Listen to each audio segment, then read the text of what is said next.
Yeah, friends, what up? Welcome back to Babylon Talmud. Today we're studying Daf Ayin Beis, Daf 72 of Masechta Yevamos. Friends, what do you think today's Daf talks about?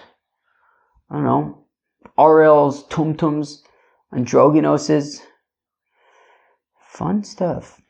Alright, let's jump in like 5-6 lines into the page on Daf Ayin Beis Amud Aleph Taner Rabbanan. The rabbis taught, Kol Osan Arbayim Shana Shayusah B'Midbar. All of those 40 years that the Yidden were in the desert, Lohaya Yom Shlo Nozhva B'Ruach Tzfonis. Every day there was a northerly wind. Now we had said at the end of the Daf yesterday that they did not do Bris Milah in the desert for 40 years because there was no northerly wind. Now we're saying that the Taka was a northerly wind every single day, B'Chatzi Alayla, but it was right at midnight. Shenemar, as the pasuk says, Vayi B'Chatzi Alayla v'Hashem Hika es Bechor v'Gomer, that it was at midnight that we had Makas Bechoros. My Talmuda, what does Makas Bechoros have to do with the northerly wind? The point is that at midnight it is a time of desire, and therefore even in the desert, the midnight was a time of desire when a northerly wind would blow. Friends, there are people outside making a lot of noise. I wonder why they do that. I probably always wonder why people would make a ton of noise outside. Have I asked you? Did I ask you guys, do you just walk around outside making a freaking ton of noise? Do you do that? Do you just go outside and yell? Is that a normal thing to do? Am I the only one who doesn't do that? I don't know. Apparently around here, it only takes one person. You can have a lot of people walking around minding their own business. Then you have one guy who's just yelling, and that really makes it difficult to record Babylon Talmud, Let's go weiter. Amr says, amazing. I guess, what do you expect when you're learning a perek that's freaking called the uncircumcised male? Obviously we're going to be talking about, weird kind of foreskin stuff. Okay. Amr Rafuna says, Dvar Torah Moshuch Ochel B'Truma. So, Mida Oraisa, a fellow who was circumcised but somehow became uncircumcised. Go figure. Ochel B'Truma. So, technically speaking, you can eat Truma. But the rabbi said, don't eat Truma because you look like an uncircumcised fellow. Meisvei with a kasha. Moshuch Tzorich Sheyimom. Right, we have a Bryce that says that a fellow was moshuch, that, I don't know, he was circumcised and somehow he got reforeskined. I don't know, look it up on the internet, people. I'm not going to say more than that. Or don't look it up on the internet. I didn't look it up on the internet. I don't want to look it up on the internet. I was just saying how, I don't want to go into detail over here. We're going to call this Mr. Moshuch, okay? So, oral, fine. And if you do look it up on the internet, I guess you don't need to share it in the WhatsApp group. Each person can just do their own thing, I guess. Okay, Meisvei, Moshuch Tzorich Shimo. So a fellow who is a Moshuch, so he has to be bris milad, midara, right? So new. So it sounds like that mida oraisa then he would be unable to eat truma, not just midara bonon, like Rafuna is saying. No, midara bonon. The Bryce is saying that midara bonon, he needs to get bris milah. The kari law, my kari law. What was the Havmina to say that it should be talking about mida oraisa? He needs to get another bris milah. Hatzarich katani. All it says is tzarich, which is midara bonon. So katoi b'seifa. So the Gemara says, the questioner made a mistake. He got confused regarding the continuation of the Brisa, which says, Rabbi Yehuda Omer says, Rabbi Yehuda, lo yimo, that a fellow who's a moshuch should not get a second bris milah mipnei sakana, because it could be dangerous, right? As Rashi says, maybe you'll be a kros shafcha, maybe you'll cut off too much. That sounds inconvenient. Fine. Lo yimo mipnei sakana hilo. Because it may end up being a significant inconvenience. Amru lo, they said to him, Valo harbi malu b'mei ben koziva. But a lot of people got bris milad during the time of ben koziva. Who's ben koziva? Bar Kochva. Apparently, the Romans were very unpleasant people, apparently, that they like really were very unpleasant, and they like re-foreskinned like the Jewish people. Oh my gosh. Like, do you not have anything better to do than to freaking re-foreskin people? Like, I imagine that takes time and energy. Like, do something else. Like, I don't know, like, make the world a better place. I don't know, do something, contribute to it. Let's go weiter. So Rabbi Yehuda says that, we don't want to do bris milah a second time for these mashruch individuals because it could lead to a significant inconvenience. Apparently they re-bris milah'd the people during the time of Bar Kochva, and I don't know, I guess we'd have to speak to the people who it happened to, but the assumption is that it didn't lead to a significant inconvenience. So, oh yeah, well, they were even then able to have sons and daughters afterwards, so clearly they weren't a kros shafcha, they didn't lose like half of their penis, or worse. Shenemar, as the pasuk says, himo yimol afilu me'apayim. The pasuk says himo yimol, even if you have to do it 100 times. Oh my God. Ve'omer, and the pasuk says, "His prisi heifar l'rabos is a moshuch." It says he has nullified my bris. That includes even a moshuch. My ve'omer. Why do we need a second pasuk? V'chitemba hay himo yimol l'rabos tzitzin ha'ma'akven esamila. Maybe the himo yimol is to include even the pieces of foreskin that are remaining that need to be removed. Tashmas brisi heifar. So that's where if fine. So if we say that himo yimol is talking about the tzitzin ha'ma'akven, so we still have the pasuk of his brisi heifar. The Rabbi says a moshuch, to say that a moshuch needs a bris milah.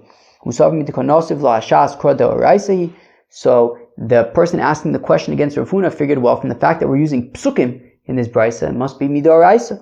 It's not true midorabanan because machta v'hama. No, it's only midorabanan that a moshuch needs another bris milah, and the psukim are just asmachtas. These people outside are still making a lot of noise. I wonder why.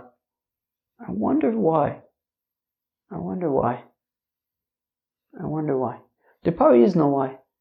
Let's go weiter. Meizvei tumtum in ochel b'truma. A tumtum, a fellow, we're not sure, is he a yingel or a meidel? In ochel b'truma, he's not allowed to eat truma because maybe he's a yingel. And if he's a yingel, he's an orel, because he doesn't have bris milah. Noshav avadav ochlin. But his wife and his slaves can eat truma. Moshuch, v'nolad k'shumol, or a fellow who's born already not requiring a bris milah. Hare elu ochlin, they can eat truma. The people are still yelling. Androgynous, a fellow who's both a boy and a girl. Ochel b'truma, as long as he has a bris milah for his boyness, so he can eat truma. Beinochel b'kachim, but he can't eat kachim because girls don't eat kachim, and he is potentially a girl. Tumtum, ein ochel lo b'truma v'lo b'kachim. And now we repeat ourselves and we say a tumtum is not allowed to eat truma, but now we add he's also not allowed to eat kachim. Fine. Excuse me. Let's go weiter. Okay. Wait, I want to make sure I didn't skip anything. Okay. No, but we see, what did we just say? We said that a moshuch is allowed to eat truma. Tufta de Ravuna tufta, which is a kasha on Ravuna. Omer Mar, we said earlier, tumtum eino ochel b'truma, that a tumtum, who knows? Maybe he's a boy, maybe he's a girl. He doesn't eat truma. Noshav avadav ochlim, but his wives and his slaves can eat truma. Noshav letumtum menale. How does a tumtum have a wife? Yilim de kodesh, if he was mekadesh a woman. Menale yilim de kodesh. The Tanya is learning about tumtum shekidesh kedush of kedushin. That if a tumtum is mekadesh a woman, so it's kedushin. Niskadesh kedush of kedushin. If somebody was mekadesh the tumtum, so it's kedushin. But I'll say that that's only to be stringent. That he'll need a get. Well, the tumtum will need a get, or to say that the relative of this girl who the tumtum was mekadesh are now usher to the tumtum. So I'll say the chumrah, but who says the kula to say that now this wife can eat truma? So Safek Isha Hu ve'ein Isha Mikadeshes, because the tumtum is possibly a girl, and a girl can't be Mikadesh, a boy is Mikadesh. So ve'ein Isha Mikadeshes Isha, a girl cannot be Mikadesh another girl. Or my Abai says, Abai Kshe Beitzav Nikaros Mevachutz. It's talking about where his testicles are recognizable. Okay. Rava Omar says, Rava, my Noshov Imo. Rava says, yeah, what does it mean that his wife is allowed to eat truma? His mother can eat truma. Meaning, if his mother's a Bas Yisrael and she was married to a Kohen, and then, they get divorced or he dies or something, so she's allowed to continue eating truma on account of this tumtum fellow. Alright. So the Gemara says, Pshita, isn't that obvious that if, as long as she has children, she can eat truma? Well, I might think that in order for this child to enable the mother to be able to eat truma, the child needs to be able to themselves have children. A tumtum can't have children, so therefore maybe, right, since the tumtum is not molid, cannot have children, so maybe the tumtum is not able to enable the mother to eat truma. So Kamash Malon, according to Rava, that the mother would be able to eat truma. Toshmakom. And here, tumtum ein no ochel lo betruma v'lo bekachim. We had said in our brayse that a tumtum is not allowed to eat truma and he's not allowed to eat kodshim. So I understand according to Abai, right? Because if we look in our Mishnah in that brayse, we had mentioned a tumtum twice. Right? First we mentioned that tumtum doesn't eat truma, then we mentioned that a tumtum doesn't eat truma or kodshim. How come we mention it twice? So I understand according to Abai, it says that the first part is talking about where the testicles are sticking out, so therefore it's a boy. So B'Shamal Abai, Tana Reisha oral. So the Reisha is talking about an oral, and it's saying that the tumtum doesn't eat truma. Vadai, the Katani Seifa Safek oral, and then the second part of the Brayse is talking about even when it's a Safek, if the tumtum is an oral. El Rava tumtum de Seifa Lamli. According to Rava, how come we need to mention tumtum twice? According to Rava, it's a tumtum in both cases. So it's a Safek boy. You're not sure if it's a boy or a girl in both cases. So my tumtum oral. So we're saying, what is the tumtum in the Seifa? It's an actual full-blown oral. Hashter Safek oral lo achil, vade oral achil. I don't understand. Why do we need to reiterate that? If we're saying that even in the first part of the Brayse, where we're talking about a Safek oral according to Rava, and we're saying that the Safek oral doesn't eat truma, so obviously the Vadai, the certain oral, the definite oral is not going to be able to eat truma. So Matam Komer says Rava, no, the Brayse is explaining itself. Matam tumtum in ochel b'truma. How come the first part of the Brayse says that a tumtum, we're not sure if it's a boy or a girl, does not eat truma? Safek oral, the oral ain't no ochel lo b'truma v'lo b'kachim, because the tumtum is a Safek if he's an oral or not, and we know by an oral that the oral does not eat truma, nor does the oral eat kodshim. Let's say that this kasha of Rav Huna about when Rav Huna asserts that a moshuch midoraisa can eat truma but midorabanan not. So let's say that whether a moshuch is midoraisa or midorabanan, let's say it's taka machlokas tanoi.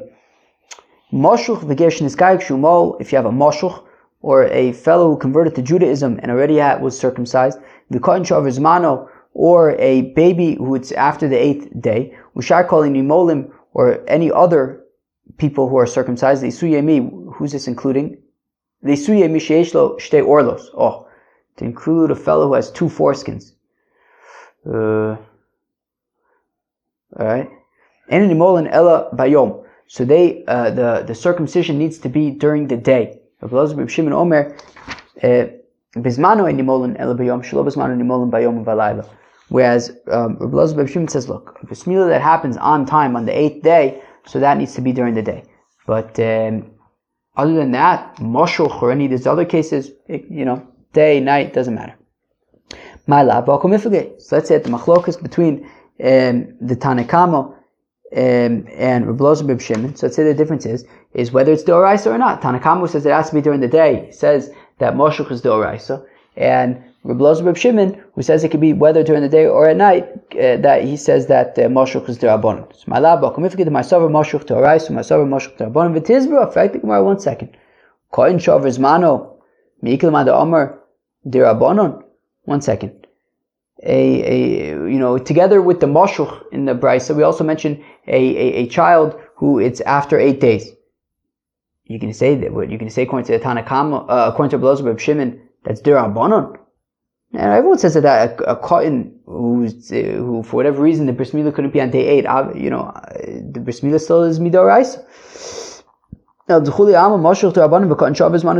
everyone agrees that moshuch is the rabbanon, and a cotton who is after day 8 is the oraisa. This is what the machlokus between the Tanakam and Rabbi Elazar ben Shimon is.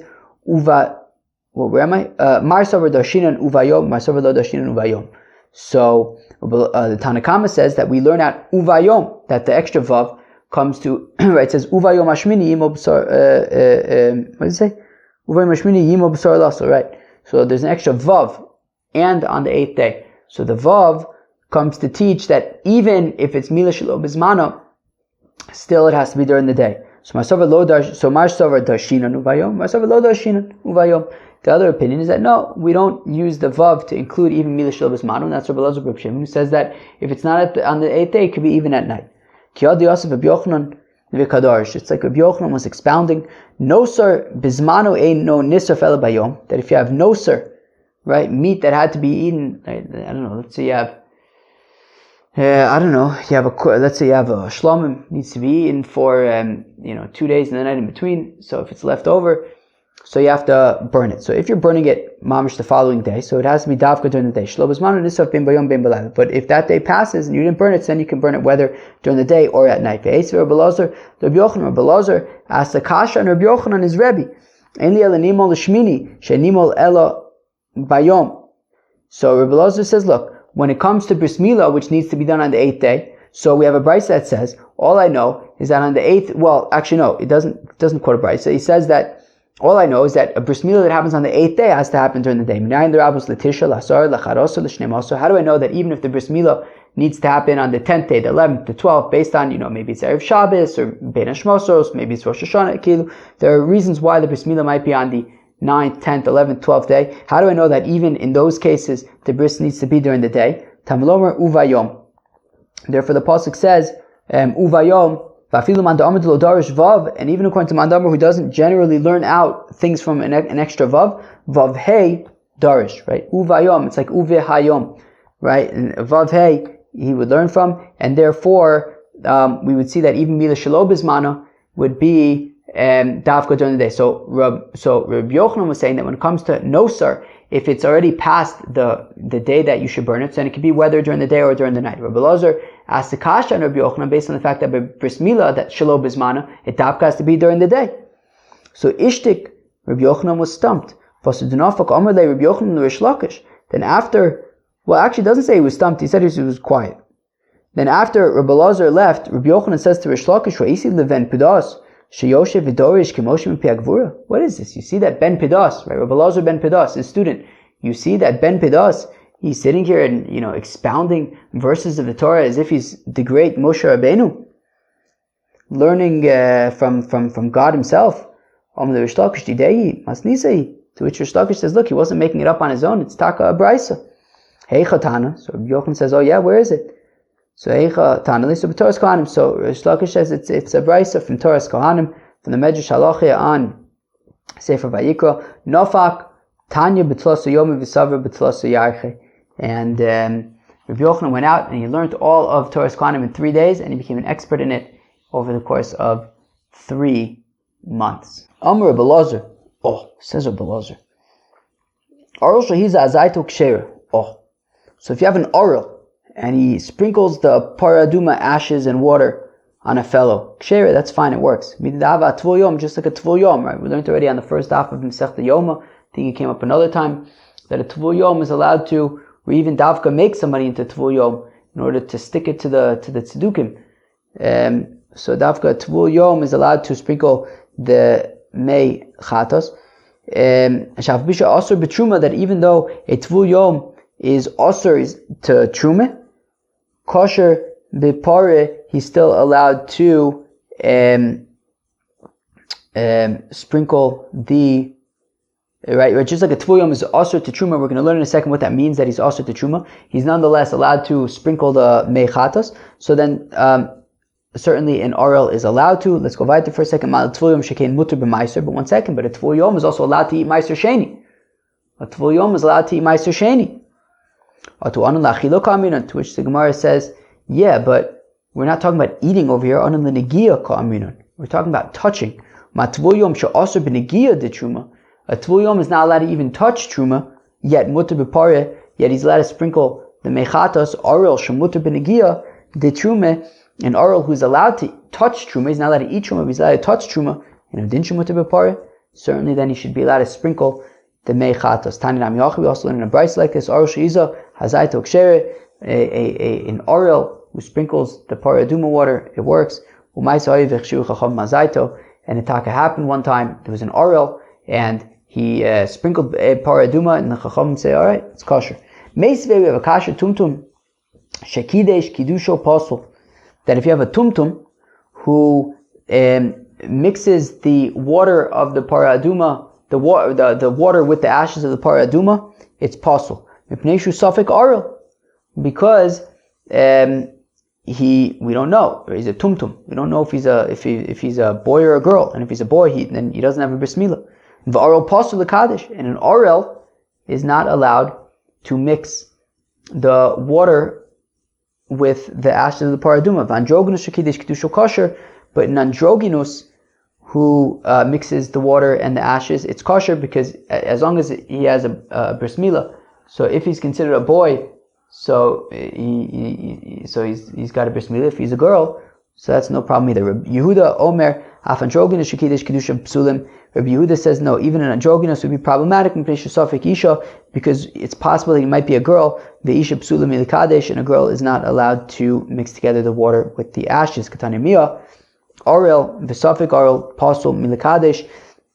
But the important part for us is that we said that tumtum is not allowed to mix the water with the ashes because he is an orel and because he's a suffix orel. So, and we're saying that a suffix orel and a definite orel would not be allowed to mix together the water and the ashes, and then memela also would not be allowed to sprinkle the water and the mechatos on a fellow.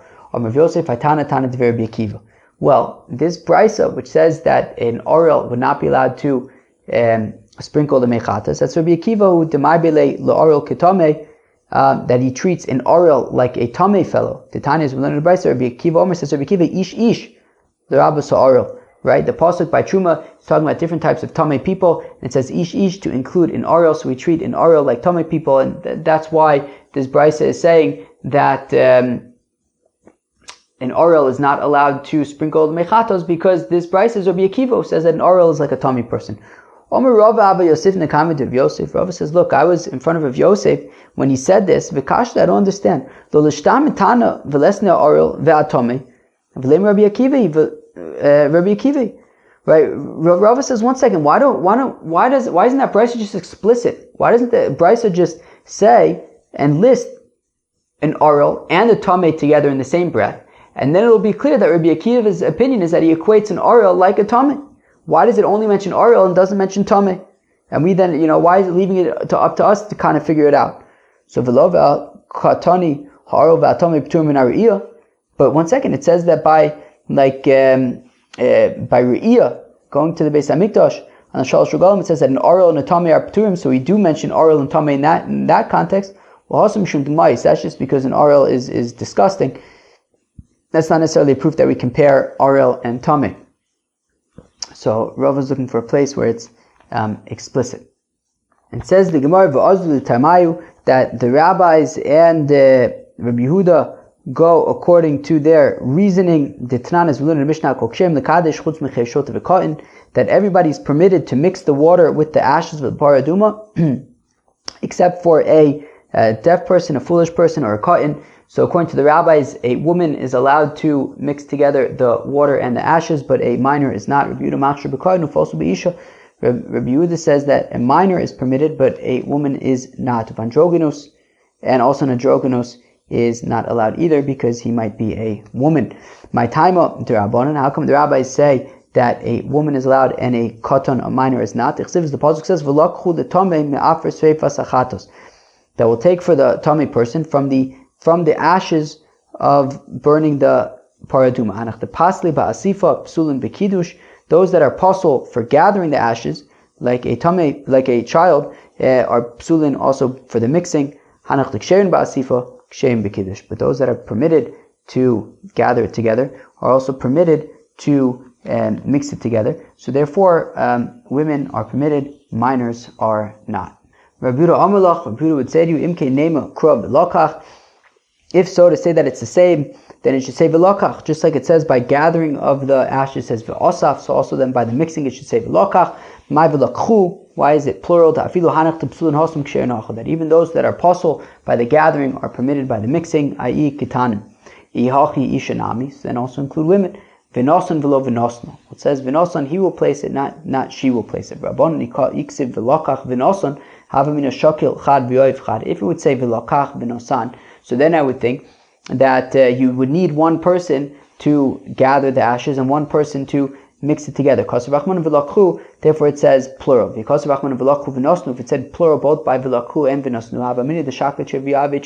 I would think that then you can even have two people gather and two people mix it together. That